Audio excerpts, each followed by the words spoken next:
নওয়াফ তার গলায় মুখ গুজে চুমু দিতে নাওরা মোছড়ামুছড়ি শুরু করে। নওয়াফ নিজের মতোই করে নিজের কাজ করে যাচ্ছে। নাওরা থামাতে গেলে তাকে আটকে দিয়ে বলে, উফ, আজকে আটকাবে না, আজ তো বাসায় আর কেউ নেই, কেউ ডিস্টার্বও করবে না। কিন্তু স্যার একদম চুপ। তারপর নাওরার দুই গালে হাত দিয়ে বলে, ভালোবাসো না আমায়? নাওরা মাথা উপর নিচ করে। তো আমাকে একটু ভালোবাসতে দাও, আমিও তো ভালোবাসতে চাই। তুমিই তো বলেছ আমাদের বিয়ের বছরখানেক হয়ে যাচ্ছে, তো আমার দিকটাও তো তোমার বোঝা উচিত। আজ আর বাচ্চামো করে না জান, একটু বোঝো আমায়। নাওরা আর বাধা দেয় না, উল্টো নওয়াফকে আরও জড়িয়ে ধরে, নিজেকে সমর্পণ করে দেয় নিজের ভালোবাসার মানুষের কাছে। এতে নওয়াফ মুচকি হেসে দেয়, বউ আমার বুঝদার হয়ে গেছে, আর তাই তো কোনো অবাধ্যতা ছাড়াই তার কাছে নিজেকে সমর্পণ করে দিল। জাহাঙ্গীর সাহেব আজ বেরিয়ে পড়েছেন রাশেদুল খানের কাছে যাবেন বলে। আজই তিনি ওনাকে সব জানিয়ে দেবেন, জানাবেন ওনার ছোট ভাই এখন তার কাছেই থাকে, তার সাথে থেকে তারই ক্ষতি করার চেষ্টা করছে। আর তো এসব মানা যায় না, এর একটা বিচার করতেই হবে। তিনি শুনেছেন শাহেদ খান পুলিশের কাছ থেকে পালিয়ে গিয়েছিলেন, তবে এখনও নিশ্চয়ই পুলিশের খাতায় ওনার নাম আছে। পুনরায় কেসটা ওপেন করলে ওনার শাস্তি অবশ্যই হবে। তাছাড়া তিনি তো মার্ডারের আসামিও, আবার তাকেও হুমকি দিয়েছেন। সব মিলিয়ে বেশ বড় শাস্তি হবে ওনার। গাড়ি নিয়ে মাঝ রাস্তায় ওনার হঠাৎই একটা বড় অ্যাক্সিডেন্ট হয়ে যায়। রাস্তাটা একটু নির্জন হওয়ায় আশেপাশে মানুষ ছিল না। যে গাড়ির সাথে ওনার অ্যাক্সিডেন্ট হয় সেখান থেকে কতগুলো লোক এসে ওনার গাড়ির সামনে দাঁড়ায়। এরা যে কেউ ভালো লোক নয় তা ইতিমধ্যেই বুঝে গেছেন। এমনিতেই অ্যাক্সিডেন্টে জাহাঙ্গীর সাহেবের অবস্থা বেশ খারাপ হয়ে গেছে। এই পরিস্থিতিতে চোখের সামনে শুধু মেয়ের মুখটাই ভেসে উঠছে। ওনার কিছু হয়ে গেলে যে মেয়ের জীবনটা একদম শেষ হয়ে যাবে। শাহেদ খান লামিয়াকে খারাপ বানিয়ে ফেলবে। মেয়েটার পরিণতির কথা ভাবতেই ওনার খুব কষ্ট হচ্ছে। মেয়েটাকে উনি ভালো রাখতে পারেননি, মা ছাড়া ওনার মেয়েটাকে একটুও ভালো রাখতে পারলো না। বাবা হিসাবে এর চেয়ে কষ্টের আর কিছুই নেই। বাবা, জাহাঙ্গীর আঙ্কেলের সাথে কি তোমার কথা হয়েছে? এসেছিলেন কি উনি? কোথায়? না তো। তোমার সাথে নাকি ওনার কিসের গুরুত্বপূর্ণ কথা ছিল, তোমায় ফোনে না পেয়ে বলেছিল আমায়। আমি ভেবেছি তোমাকেও হয়তো জানিয়েছে। রাশেদ খান চিন্তায় পড়ে যান। উনি তো লামিয়ার সাথে নওয়াফের বিয়ের কথা না করে দিয়েছিলেন। এছাড়া আর কি কথা থাকতে পারে? হঠাৎ নওয়াফের কথাটা ওনার মনে পড়ে। নওয়াফ একদিন ওনাকে বলেছিল শাহেদ খান নাকি এই শহরে আছে, এখানে থেকে ওনাদের ক্ষতি করার চেষ্টা করছে। ছেলেটা সব বিষয় খবর রাখে, অথচ বুঝতেই দেয় না। এই যে শত ব্যস্ততার মাঝেও শাহেদের খবর ঠিকই বের করে ছাড়লো। শাহেদের কথা মনে হলেও ওনার এখন খুব খারাপ লাগে। ছোট ভাইটাকে নিজের মতো করে সে বড় করেছে, কখনো তো কোনো কিছুর অভাব বুঝতে দেয়নি। তবুও কেন ওর মাঝে এত লোভের সৃষ্টি হলো? কেন ভালো ব্যবসার আড়ালে অসৎ ব্যবসার মাধ্যমে নিজের সাথে পরিবারের সবার ক্ষতি করলো? একবার শুধু বলতো কি চায় সে। বড় ভাই হিসাবে উনি সবটুকুই করার চেষ্টা করত। একমাত্র ছোট ভাই ছিল ওনার, অথচ ওনার পিঠে ছুরি মেরে উধাও হয়ে গেল। আর তিনি ভাইকে বাঁচাতে পুলিশের সাথে কত কথা বলে কেস অফ করলো, যেন ভাইটা যেখানেই থাকে ভালো থাকে। এখন কিনা জানতে পারলো তার সেই ছোট্ট ভাইটাই নাকি খুনের আসামি। দুজন নিরপরাধ মানুষকে খুন করেছে। তিনি কিভাবে পারবেন নিজের ভাইটাকে নিজ হাতে পুলিশের হাতে তুলে দিতে? হ্যাঁ, তিনি জানতেন শাহিদ খান কোথায় ছিল এতদিন। প্রথমে আঘাত পেয়ে জাহাঙ্গীর সাহেবের বাসায়, তারপর বিদেশ থেকে, এখন বছরখানেক ধরে আবারও দেশে এসেছেন। তিনি এত কিছু জেনেই জাহাঙ্গীর সাহেবের সাথে বিজনেস পার্টনারশিপ করলেন, যাতে বিভিন্ন অজুহাতে ভাইয়ের খবর জানতে পারেন। ভাইটা বড় আদরের ছিল যে। নাহিল তাড়াতাড়ি করে ভার্সিটি থেকে বেরিয়ে পড়ে। আজ অনেক দিন পর সাফিয়াদের কলেজে যাবে। নিজে যে খুব পিছিয়ে যাচ্ছে। শালার সিয়ামটা নতুন করে প্রেমে পড়ে এখন প্রেমিকা নিয়ে পার্কে ঘুরছে। আর সে এত আগে ভালোবেসেও এখন ঠিকমতো দেখাটাও করতে পারলো না। পিচ্চি মেয়েকে ভালোবাসলে বুঝি এতটাই বিপদে পড়তে হয়? নাহিলের লজ্জা লাগে বোনের সামনে এভাবে সাফিয়ার সাথে একটু কথা বলতে, কিন্তু এখন তো এটা ছাড়ার কোনো উপায় নেই। তবে ভালো দিকটা হচ্ছে পিচ্চি বোনটা তার একটু বেশি বুঝদার। কি সুন্দর তাদের মাঝ থেকে নিজেই দূরে সরে যায়। আর তার পিচ্ছি সাফুটা বেশ বোকা, এখনও তার ভালোবাসাটাই বুঝলো না, শুধু দূরে দূরেই থাকে। মাঝে মাঝে এত রাগ হয় যেন পারলে ধরে বেঁধে নিয়ে গিয়ে বিয়ে করে ফেলতো। পরেই বাবা মায়ের কথা মাথায় আসলে সব সাহস ফুস হয়ে যায়। সাথে মহামান্য দুই ভাই তো আছেই। নওয়াব বিয়ে করেছে, তবুও তাকে মেনে নিয়েছে।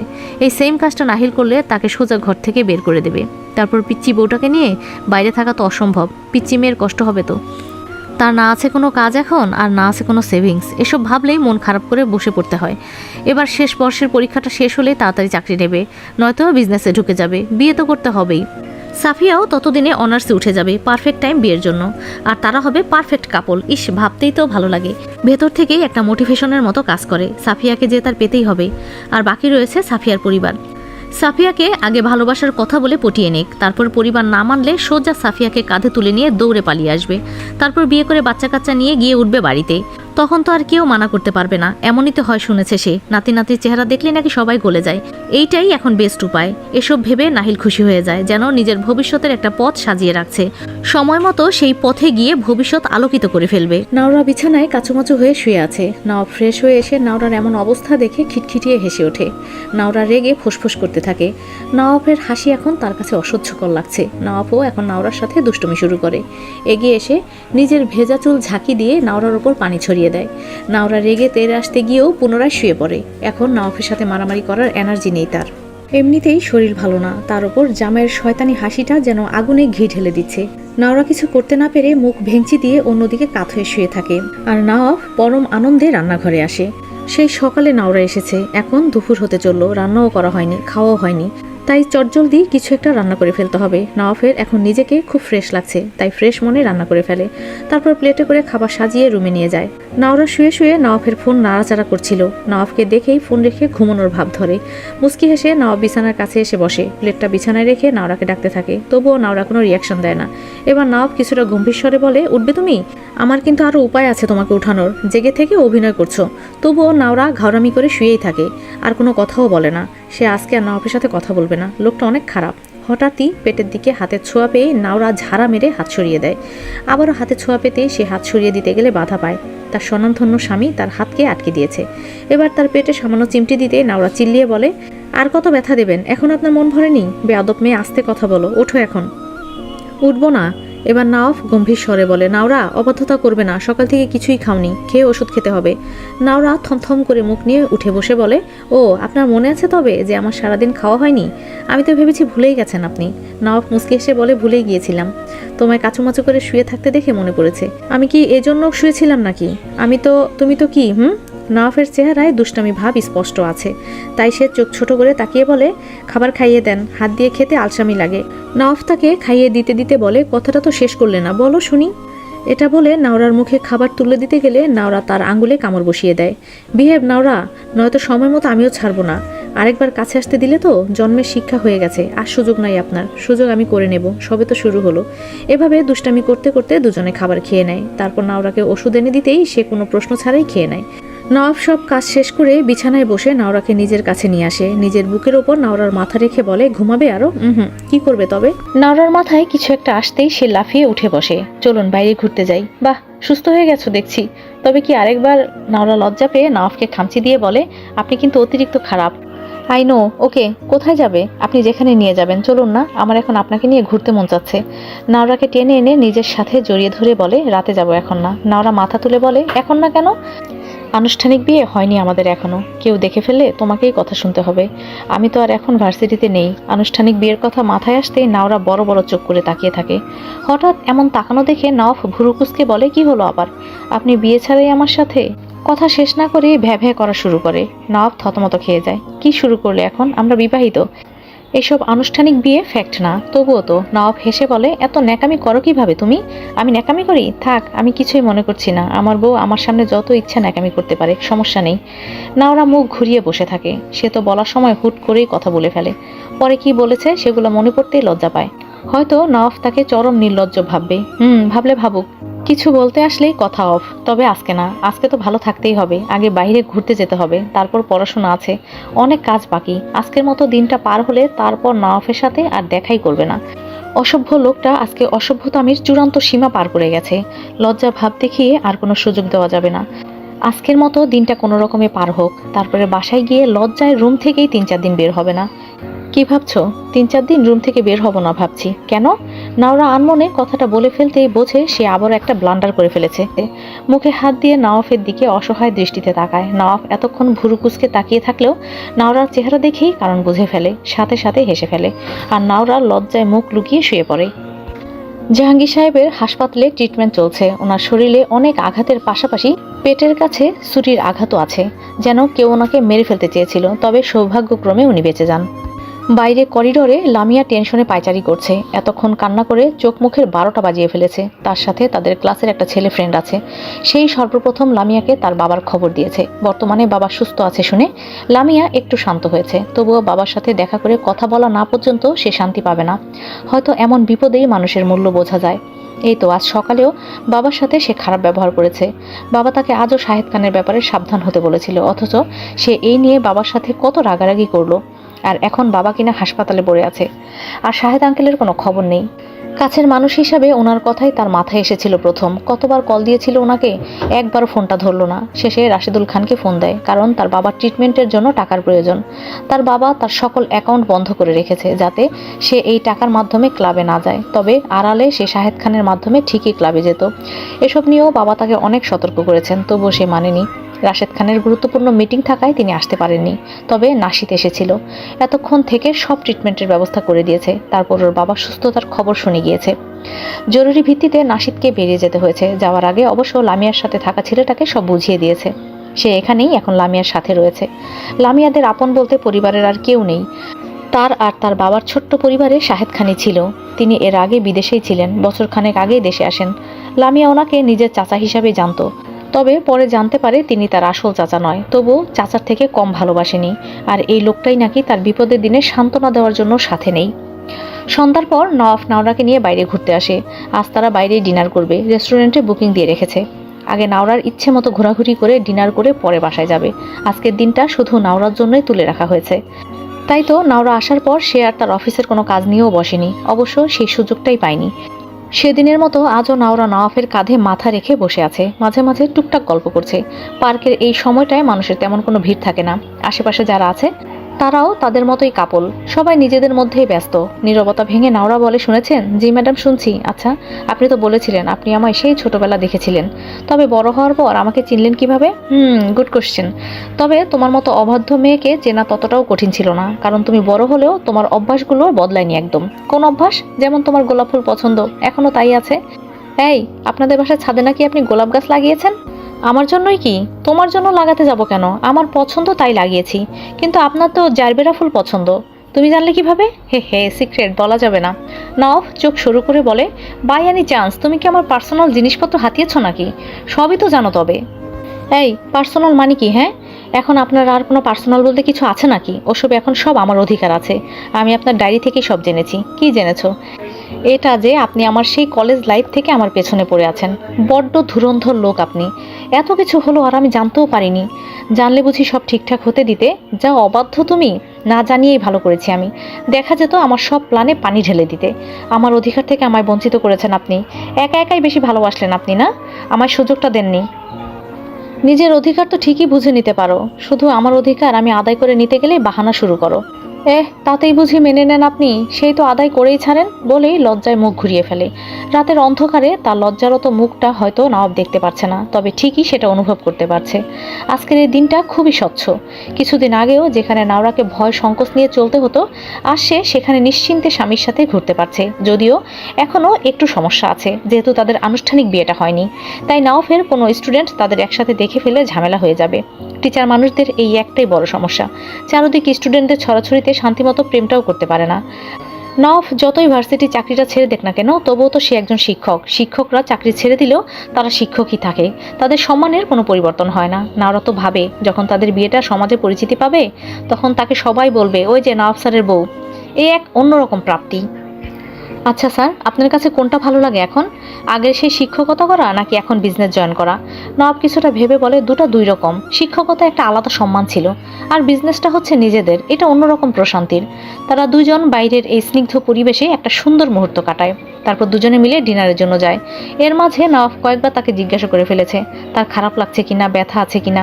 নাওরাও লজ্জা পেলেও নওয়াফের কেয়ারিং বিহেভ দেখে অনেক মুগ্ধ হয়। সত্যি বলতে এভাবে সারাদিন নওয়াফের সামনে একাকী থাকতে তার অনেক লজ্জা লাগছিল।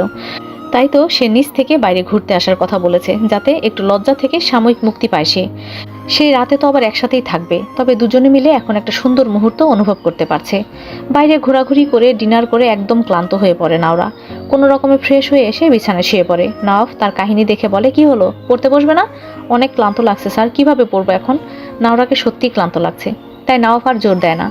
চুপচাপ মেইন লাইট অফ করে ড্রিম লাইট অন করে এসে নাওরার পাশে শুয়ে পড়ে। নাওরার চোখ বন্ধ করেছিল অজুহাত দেখানোর জন্য, তবে লাইট অফ হতেই সে লাফিয়ে উঠে বলে, ও স্যার পড়বো না, যে জন্য আসলাম সেটাই তো হলো না। নওয়াব তাকে হ্যাসকা টানে নিজের কাছে জড়িয়ে ধরে।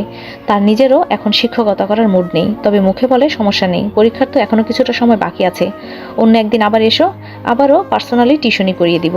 নাওরা নওয়াফের থেকে দূরে সরার জন্য মোছরামুছরি করতে থাকে। অসভ্য লোক, ছাড়ুন আমায়, আমি আর পড়বো না আপনার কাছে।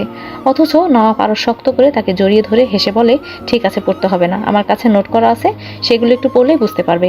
কি, আপনার কাছে নোট করা আছে? তোমার জন্য তৈরি করে রেখেছিলাম, জানতাম তোমার লাগবে। অসভ্য লোক, আগে থেকেই নোট থাকলে আমাকে আসতে বললেন কেন? নোটটা দিয়ে দিলেই তো হতো।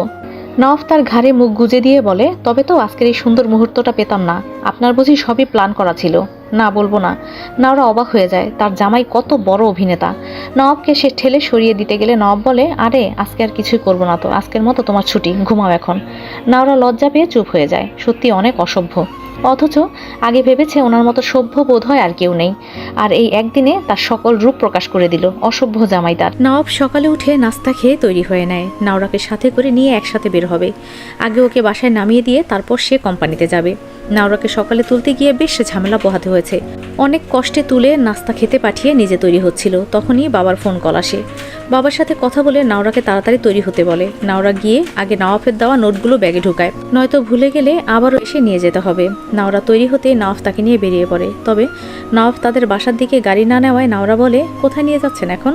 আমায় না বাসায় নামিয়ে দেবেন বললেন? অন্য একটা কাজ আছে এখন, আমি তো বলেছিলাম একাই চলে যাই, যেতে দিলেন না কেন? তোমাকে নিয়ে যাব বলে। আরে কোথায় নিয়ে যাচ্ছেন বলুন না, আমার সেখানে কি দরকার? গেলেই দেখতে পাবে। বাই এনি চান্স আপনি কি আমায় আপনাদের কোম্পানির দিকে নিয়ে যেতে চাচ্ছেন নাকি? নো ওয়ে, অত মানুষের সামনে আমার বউকে নিয়ে যেতে চাই না, আমিও যেতে চাই না। এভাবে টুকটাক কথা বলতে বলতে তারা হাসপাতালের সামনে চলে আসে। হাসপাতাল দেখে নাওরা বলে, হাসপাতালে কেন, কারো কিছু হয়েছে? নওয়াফ কোনো কথা ছাড়াই নাওরাকে হাতে ধরে ভেতরে নিয়ে যায়। কিছুটা ভেতরে গিয়ে এক জায়গায় লামিয়াকে কান্না করতে দেখে। পাশেই তাদের ক্লাসে রাকিব দাঁড়িয়ে লামিয়াকে সান্ত্বনা দিচ্ছে। এভাবে এখানে লামিয়াকে কান্না করতে দেখে নাওরা অবাক হয়ে যায়। নওয়াফের দিকে প্রশ্নবোধক দৃষ্টিতে তাকিয়ে সে বলে, জাহাঙ্গীর আঙ্কেল মানে লামিয়ার বাবার অ্যাক্সিডেন্ট হয়েছিল গতকাল, এখনও হাসপাতালে ভর্তি। নাওরা আতকে উঠে বলে, এখন কেমন আছেন উনি? এখন সুস্থ আছেন। বাবা ফোন দিয়েছিল সকালে, বলল তোমায় নিয়ে দেখা করে যেতে। আঙ্কেল তোমার সাথে কথা বলতে চান। আমার সাথে কেন জানি না আমি। এখন যাবে দেখা করতে? আপনি আগে যান, আমি লামিয়ার সাথে কথা বলে আসি। Are you sure? অবশ্যই, আপনি জান তো?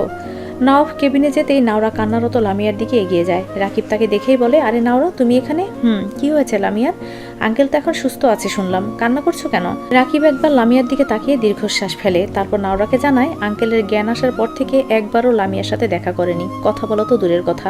আপনি কখন থেকে এখানে আছেন? আমি লামিয়ার সাথেই ছিলাম গতকাল থেকে। ও কিছু খেয়েছে? রাতে খেয়েছিল, সকালে আর খায়নি। সেই কখন থেকে কান্না করেই যাচ্ছে, থামাতে আর পারছি না। আপনিও তো বোধহয় কিছু খাননি, গিয়ে খেয়ে লামিয়ার জন্য কিছু খাবার নিয়ে আসবেন, আমি এখানে আছি। রাকিবকে পাঠিয়ে দিতেই নাওরার ফোন আসে, দেখে মামি কল দিয়েছে। সে রিসিভ করতেই মামি বলে, কি রে, কখন আসবি তুই? মামি একটু দেরি হবে, আসলে আমার একটা ফ্রেন্ডের বাবা হাসপাতালে ভর্তি, এখানে এসেছি। একা একাই গিয়েছিস? না, স্যার আছে সাথে, তুমি টেনশন করো না, আমি তাড়াতাড়ি চলে আসবো। আচ্ছা রাখলাম তবে। নাওরা কথা বলে লামিয়ার পাশে গিয়ে বসে, কিছুই বলে না। তবে লামিয়ার কান্নায় বিরক্ত হয়ে একসময় বলে, আর কত কান্না করবে শুনি? মানে মানলাম বাবা কথা বলছে না, তাই এভাবে কান্না করার কি আছে? গিয়ে ওনাকে মানানোর চেষ্টা করো, নিশ্চয়ই কম কষ্ট দাওনি ওনাকে। লামিয়া এবার ভাঙা গলায় বলে, বাবা কি আমায় ক্ষমা করে দেবে? অবশ্যই দেবে, বাবা হয় তোমার, হয়তো একটু দেরি হতে পারে, ততক্ষণ তোমায় ধৈর্য ধরে বাবার পাশেই থাকতে হবে। এভাবে দূরে এসে ভ্যাভ্যা করলে তো হবে না। বাবা আমার দিকে একটু তাকিয়েও দেখেনি, সব ঠিক হয়ে যাবে। উনি একটু অভিমান করেছে, মান ভাঙলেই দেখবে তোমায় কাছে টেনে নিয়েছে। বাবারা কখনোই মেয়ের থেকে মুখ ফিরিয়ে থাকতে পারেন না। তবুও লামিয়া একটু ভয় পাচ্ছে, কারণ তখন তাকে দেখে তার বাবা একদমই কথা বলতে চাচ্ছিল না। একটু রাগ দেখাতে গিয়ে নিজেই কষ্ট পাচ্ছিল, তাই লামিয়া ভয়েই তাড়াতাড়ি বেরিয়ে পড়েছিল। এবার নাওরা ওর হাত ধরে টেনে কেবিনের দিকে নিয়ে যেতে চায়। নাওয়াব তখনও ভেতরেই ছিল, চলো একসাথেই ভেতরে যাই। তবে লামিয়া ওকে থামিয়ে দিয়ে বলে, তুমি আগে যাও, আমি একটু ফ্রেশ হয়ে আসি। ওকে, তাড়াতাড়ি আসবে কিন্তু। লামিয়া মাথা নাড়াতেই নাওরা ওকে রেখে কেবিনের ভেতরে যায়। নাওয়াব তখনও ওনার সাথে কথা বলছিল, হয়তো কিভাবে কি হয়েছে সেগুলোই জানার চেষ্টা করছে। নাওরা এগিয়ে যেতে নাওয়াব ওনার সাথে নাওরার পরিচয় করিয়ে দেয়। নাওরাকে দেখে উনি নিজ হাত বাড়িয়ে দেন। নাওরা ওনার হাত ধরেই পাশে বসে। ভালো মন্দ জিজ্ঞাসা করার পর হঠাৎই উনি নাওরার কাছে ক্ষমা চাইতে থাকেন। নাওরা মা, আমায় ক্ষমা করে দাও, আমি আমার মেয়েটাকে মানুষ করতে পারলাম না, ওর জন্যই তোমার কত বড় ক্ষতি হয়ে গেল। নাওরা অস্থির হয়ে বলে, এভাবে বলবেন না আঙ্কেল, আপনার কোনো দোষ নেই এখানে, প্লিজ এসব কথা বলবেন না। আসলে কি বলবো বলো, আমার লাইফের সবচেয়ে বড় অপরাধ হলো সেই শাহেদ নামক মানুষটাকে বাঁচানো। সেটারই প্রতিদান পাচ্ছি বোধ হয়।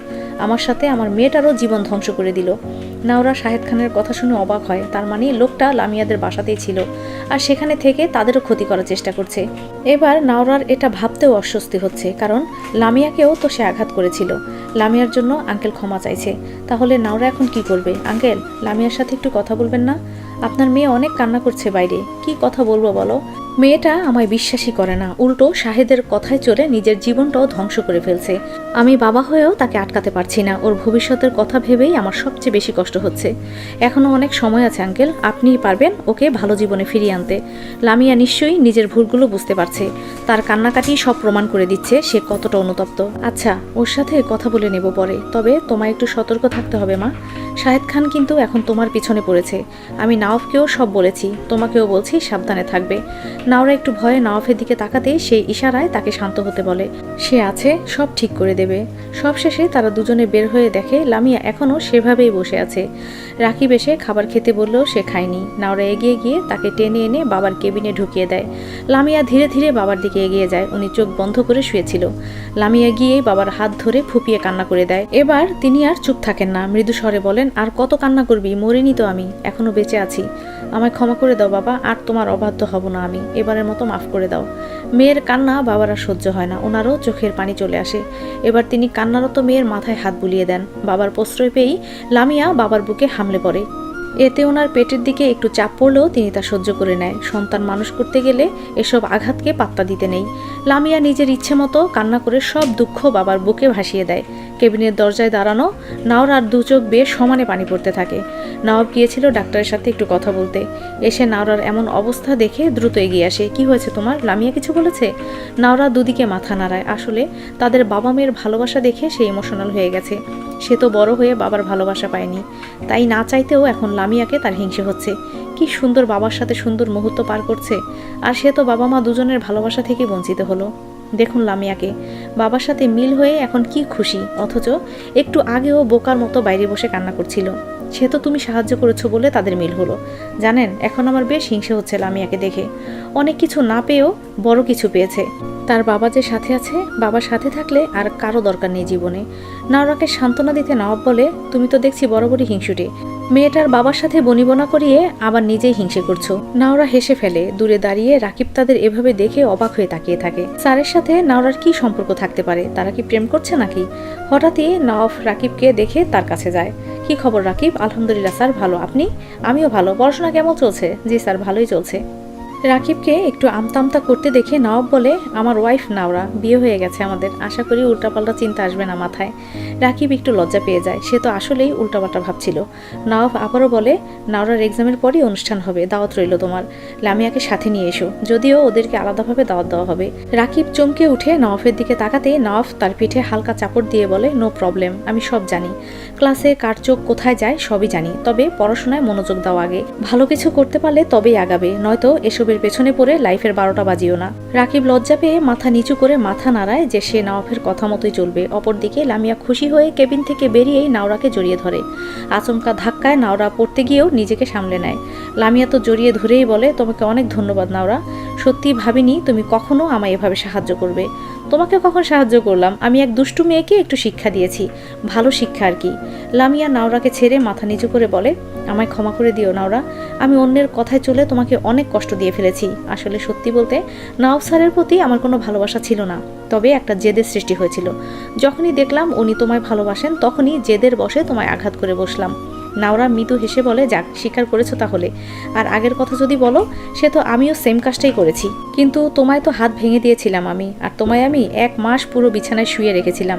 এসব কথা মনে করে তারা দুজনেই হেসে ওঠে। নওয়াব তো দূরে দাঁড়িয়ে চোখ ছোট ছোট করে তাকিয়ে থাকে। নাওরা লামিয়ার থেকে বিদায় নিয়ে বেরিয়ে পড়ে। তাকে তো বাসায় যেতে হবে। কি নিয়ে এত হাসাহাসি করলে? ওই তো আগের কথা নিয়েই আর কি। কিন্তু আমি জেলাস হয়েছি। এখানে আবার কি নিয়ে জেলাস? মেয়েটা তোমায় কিভাবে জড়িয়ে ধরলো? আমি এখনও তোমাকে ধরতে পারলাম না, অসভ্য লোক একটা। নওয়াফ জোরে হেসে দেয়। হঠাৎই নাওরা বলে, আচ্ছা শাহেদ খান তো লামিয়াদের সাথেই ছিল, তবে ওনাকে দেখলাম না কেন? দেখলে চিনতে?